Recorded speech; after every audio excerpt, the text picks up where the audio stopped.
Hello and welcome.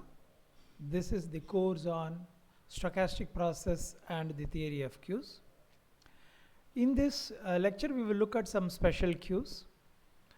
In particular, we will look at queues which can perform bulk service, and then we will also look at queues that support bulking and then renaging. Finally, we will just look at a bound for GG1 queues. So, first we will look at a queuing system where bulk service is possible. So, normally in a queue which we have looked so far, the server serves one customer at a time. The customer arrives, join the queue, wait in the queue, and then whenever the server becomes free, the server takes typically the head of the line customer in the case of the first come first serve queuing discipline and serves the customer. So only one customer is served by the server at a given time.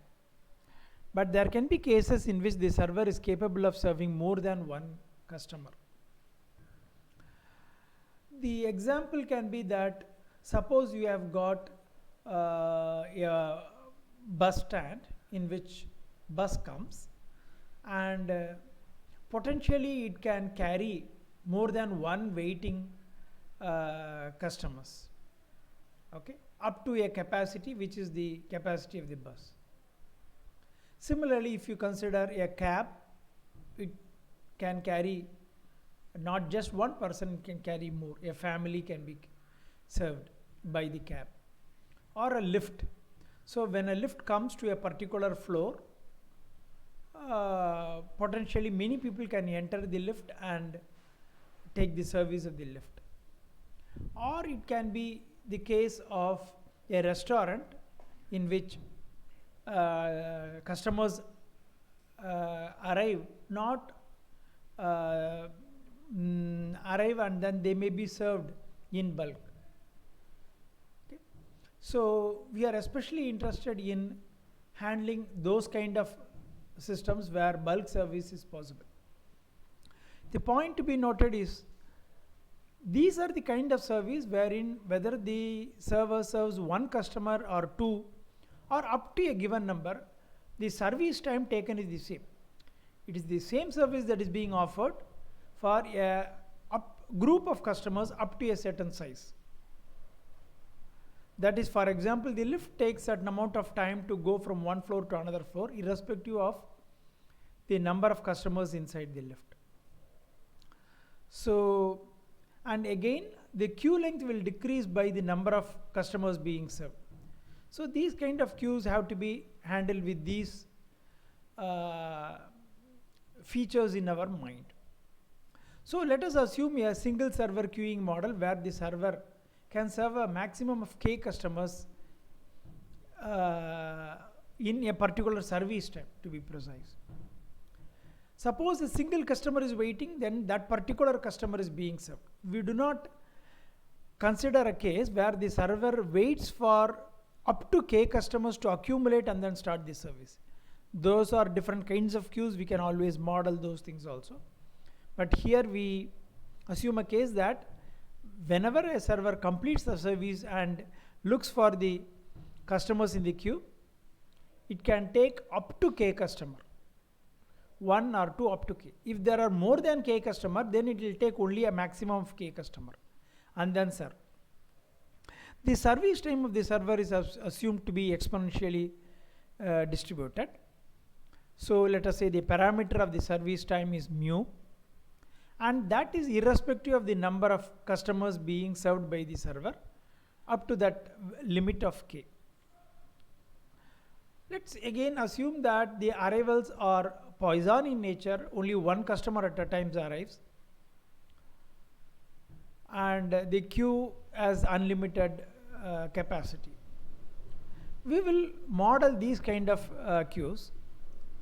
We can consider the queue at any arbitrary time and model it as a CTMC. Or we can discretize the time and look at it as a DTMC. For the sake of concrete analysis, we have to assume a value of k, the number of customers, maximum number of customers that can be served. We will take the simplest non-trivial case as k is equal to 2. If k is equal to 1, this becomes an familiar MM1 queues. So now we will talk about k is equal to 2. The analysis can be generalized for k's value of k are greater than 2 also. So now we have to define a state variable. It's better to come up with a Markov chain model for this queuing system and then solve it using detailed balance condition.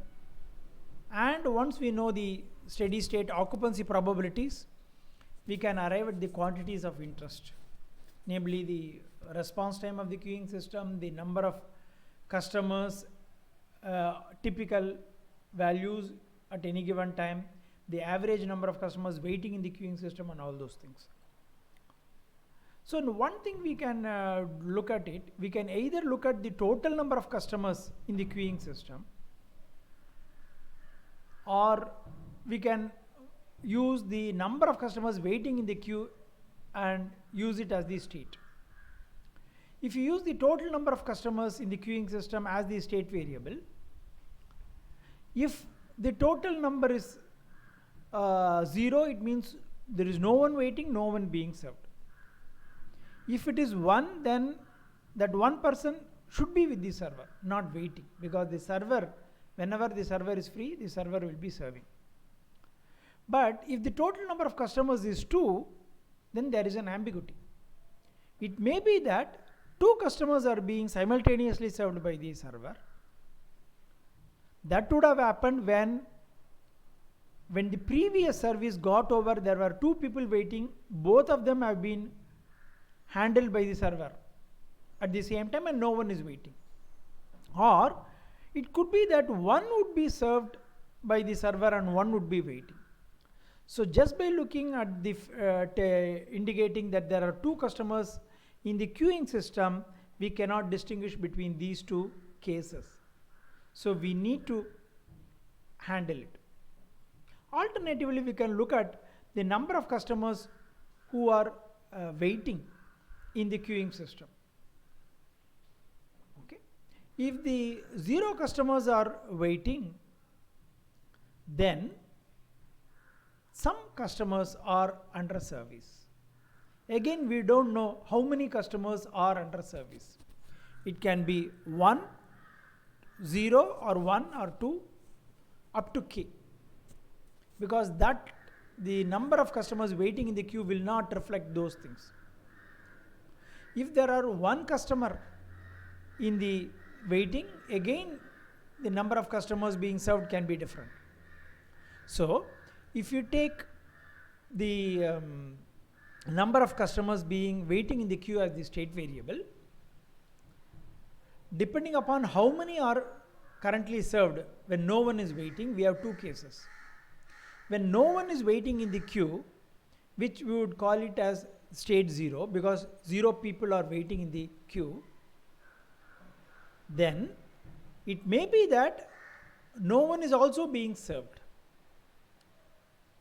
Okay, or 1 may be served or 2 may be served.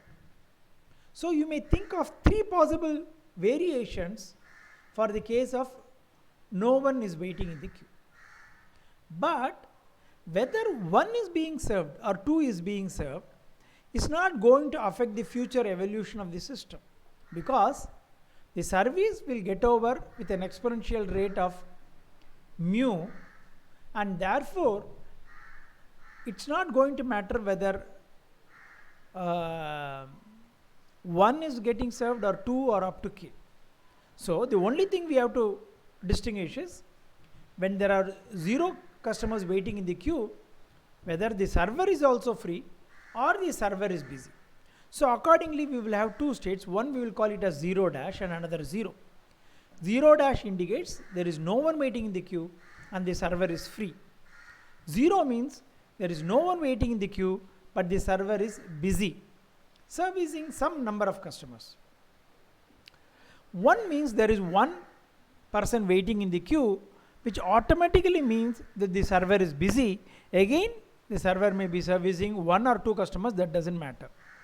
Similarly, 2, 3 indicates 2 people are waiting, 3 people are waiting, and so on. All these automatically means that the server is busy only. Now, what is the rate at which we will go from one state to another state? That depends upon the arrival rate. Arrival rate being lambda. So from 0 dash to 0, it will be lambda. No one is waiting, the server is free. With an arrival at the rate lambda, we will move to a case where no one will be in the queue, but the server will be serving. It will become busy. With again at the rate lambda, we will go to a state 1, because when someone is getting served, on an arrival the customer has to wait. Note that although the server can simultaneously service 2, once a service is started with one customer, if another customer arrives, the server cannot accommodate that customer also. While starting a service, it can take up to k, but another customer cannot join that group of k after once the arrival is later. Therefore, this customer has to wait, so we go to 1. Again, lambda is the rate at which we move forward from 1 to 2, 2 to 3, and so on. Well, if the server is busy but no one is waiting, at the rate mu the service will get completed and we will go to 0 dash. Suppose is 1 is waiting and the server is busy, at a rate mu we will go to a case where we will go to 0 state, because the service is completed. This one customer will start the service and the server will be busy, but no one is waiting, that is state 0. When there are 2 customers waiting in the queue, when a service gets over at the rate mu, we will again go to 0. So, from 3 you will go to 1, but not to 2, because every time the queue length decreases by 2. Beyond 3, 4 and all, the server will be completing 2 at a time. So, this is the Markov chain model. We can solve for it. Writing the balance equation, again we can, it's a time reversible one, therefore balance equation can be written. So lambda times p0 dash is equal to mu times p0 is this one. Then here from 0 you may go out at a rate lambda plus mu. That is what lambda plus mu into p0. The rate of incoming to 0 is lambda p0 dash plus mu p1 plus mu p2. Beyond that, any state n, for n greater than or equal to 2, the outgoing probability is lambda plus rate is lambda plus mu. So lambda plus mu into Pn is equal to lambda plus mu into Pn equal to lambda into Pn minus 1 plus mu into Pn plus 2. So these are the balance equation.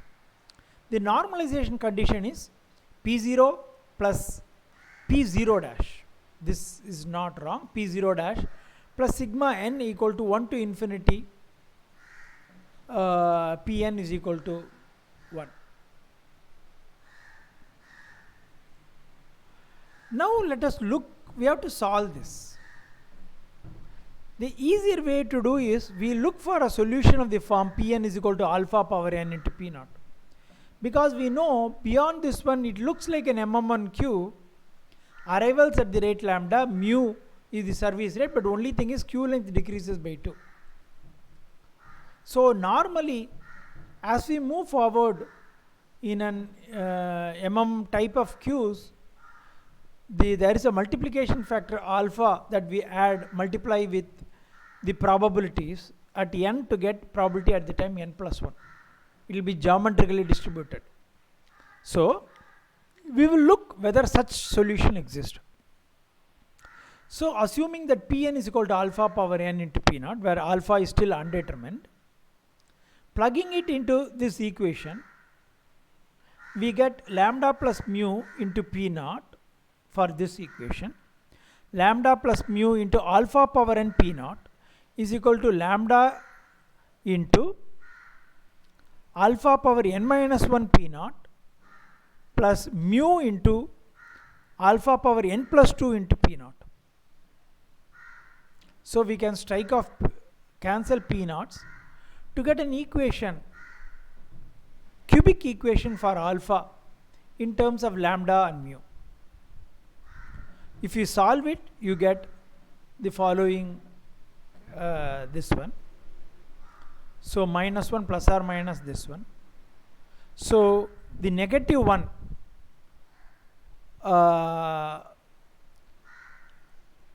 we will not have minus plus minus, alpha cannot be negative. Okay. Therefore, we will take minus 1 plus root of 1 minus 4 lambda by mu divided by 2.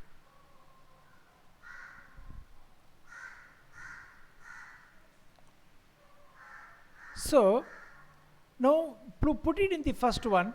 P01 is lambda by mu into P naught. We know this is the normalization condition. P01 plus sigma n 1 to infinity Pn is equal to 1. So taking P naught outside, 1 plus mu by lambda plus sigma n 1 to infinity alpha power n is equal to 1. So we get this equation, P naught into this one, which can again be solved to write P naught is equal to lambda into 1 minus alpha divided by mu into 1 minus alpha plus lambda. Once we get P naught, once we also know alpha, we can get Pn, alpha power n into P naught, and P0 dash is mu by lambda into P naught. P naught is known, alpha is known, general equation for Pn is known, P0 dash is also known, then everything is known. Then we can arrive at each of the quantities that is generally of interest in the case of queues. First, here the proportion of the customers that are served alone is something which is interesting. That is, we saw that sometimes the server may be serving one customer or two customers. So that can be arrived at this one. Whenever, so that will be given by this, lambda into P0 dash plus mu to P1 by lambda.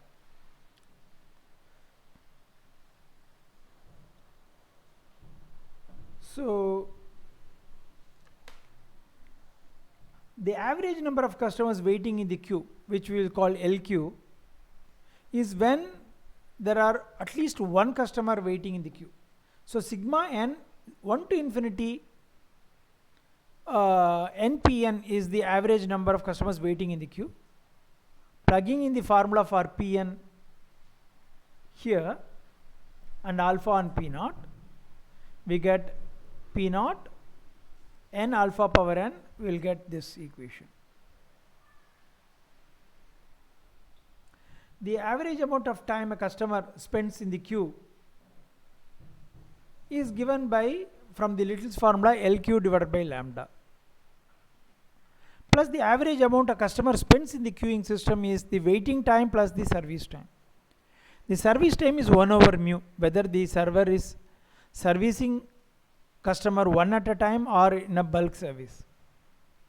And again, the total number of customers again can be obtained from W using the Little's formula like this. Well, now we will look at another kind of cases in a queuing system, that is queues with bulking.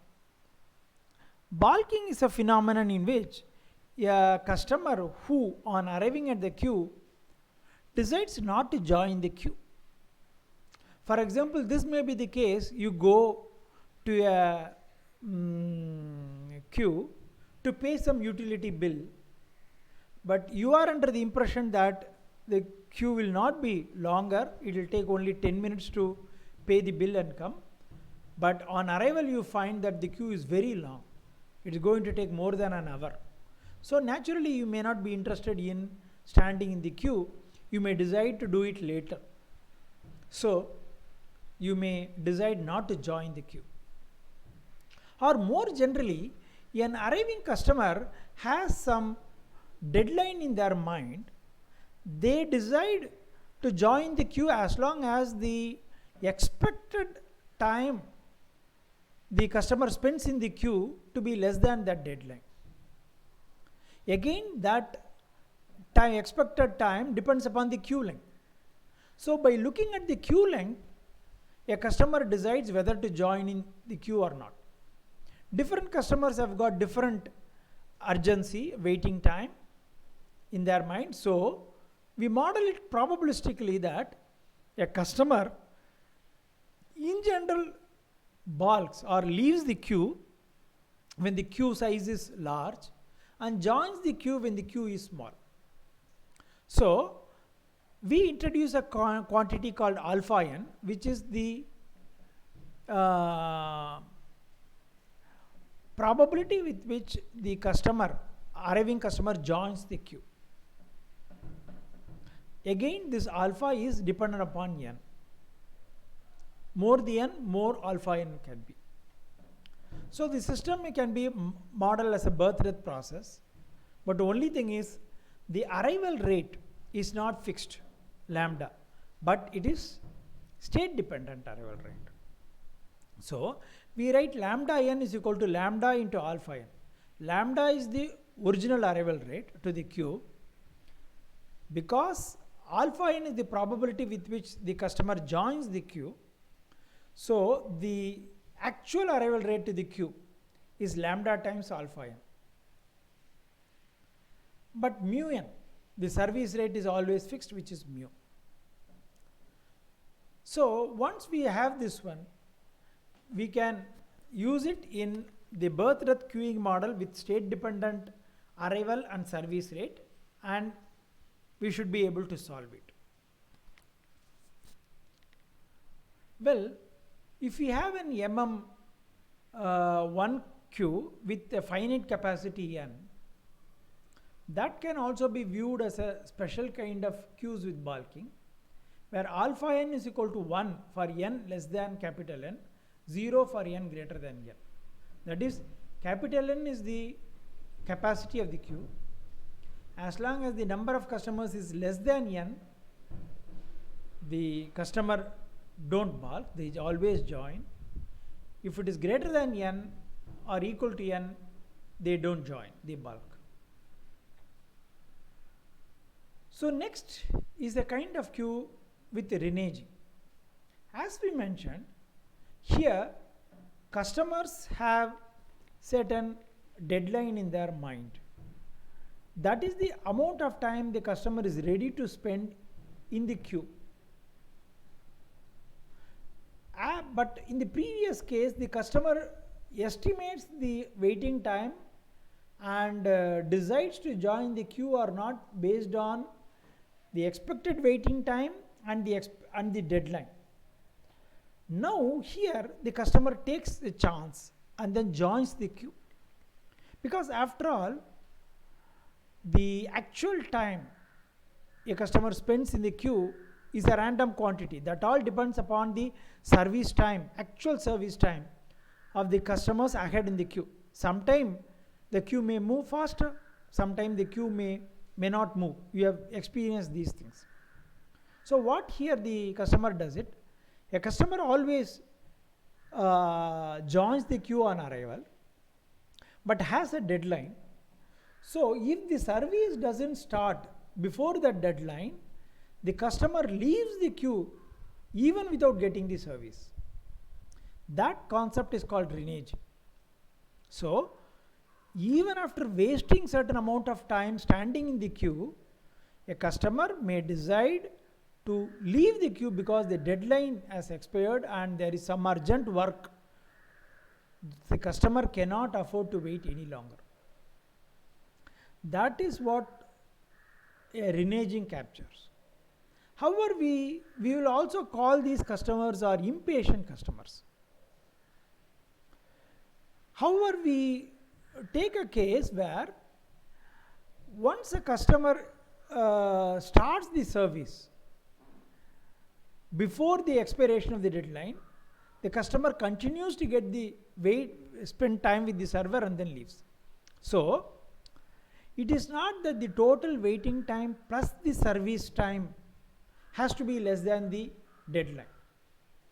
He uses deadline only to check whether the service starts before the deadline. Once the service starts, even if the service takes very long time, the customer continues to wait, continues to get the service and then leave. Okay. So, we will assume that different customers will have different deadlines. So, the deadlines of customers are random in nature and they are exponentially distributed, which means that a typical customer's actual deadline is a realization of an exponentially distributed random variable with a parameter alpha.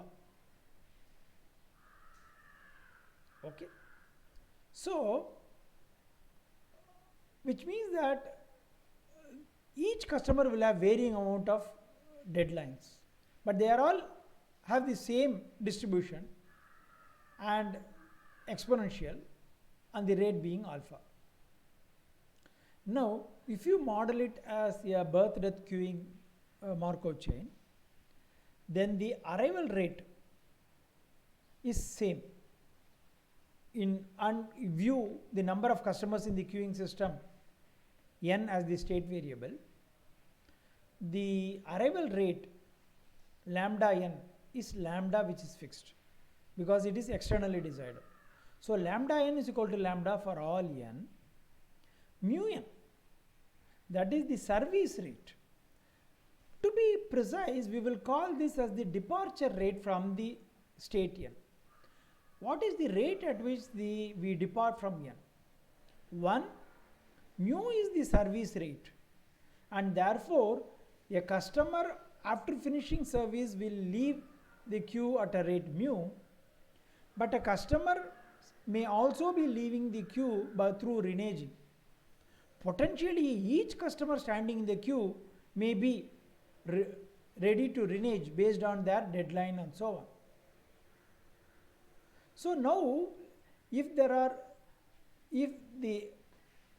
n customers in the queuing system, the customer under service will depart at a rate mu. Then there are n minus 1 customers waiting in the queue. Each one would have waited for a different amount of time duration, but all have a reneging factor which is exponentially distributed alpha. What is the rate at which a waiting customer will leave the queuing system? It is alpha. Alpha is the exponential rate at which the deadline will expire. So, a customer which is just joined before this potential customer will have a deadline expiration at a rate exponential rate alpha, so may leave at a rate alpha, and we can add up mu and alpha because the total rate will be sum of these two cases. It is not only the customer who has been at the end of the tail of the queue. Some customer in between have waited already. Now, if you look at what is the remaining time the customer has to wait before expiry of the deadline,